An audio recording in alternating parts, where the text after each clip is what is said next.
Michael and his angels fought against Satan and his angels.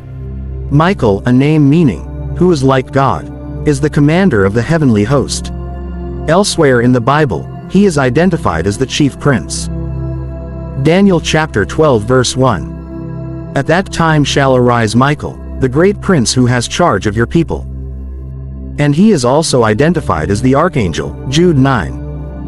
But when the archangel Michael, contending with the devil, was disputing about the body of Moses. In the Old Testament, he is the one who appeared to Joshua at Jericho as the commander of the heavenly host and is equated with the Lord himself. Joshua chapter 5 verse 15. And the commander of the Lord's army said to Joshua. The same biblical information leads to the conclusion that Michael is an eschatological name for Christ. Here in Revelation 12, Christ leads the heavenly army in fighting Satan. Satan and his angels fight back. However, because they are not strong enough, they eventually lose the battle. As a result, Satan and his forces are expelled from heaven and sent to earth, Revelation 12 verse 9.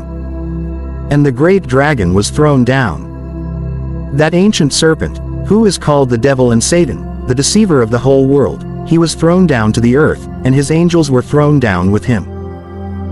Having been expelled from heaven, Satan realizes that he has a short time left, Revelation 12 verse 12.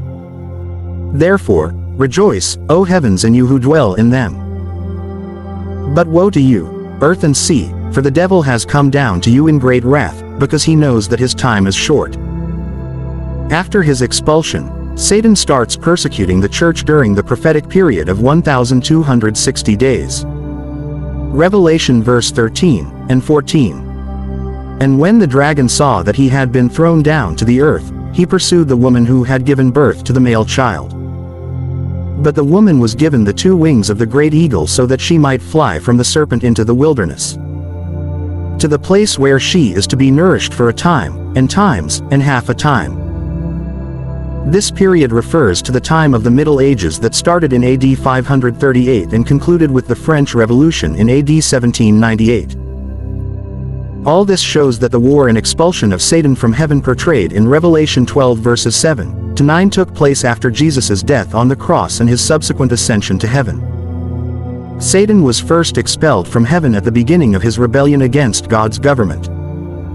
He wanted to take the throne in heaven in order to be like the Most High, Isaiah 14 verse 14. He stood in open revolt against God but was defeated and cast down to earth.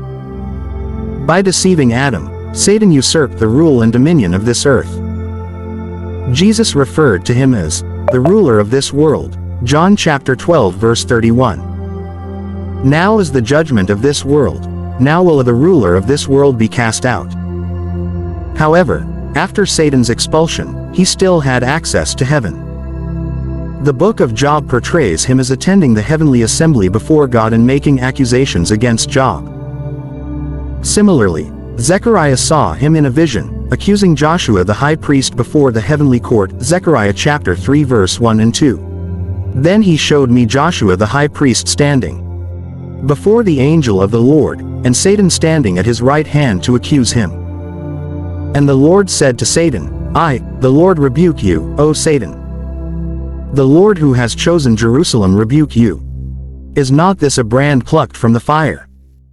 However, the situation changed with Jesus' death on the cross, when Satan's true character was revealed before the entire universe.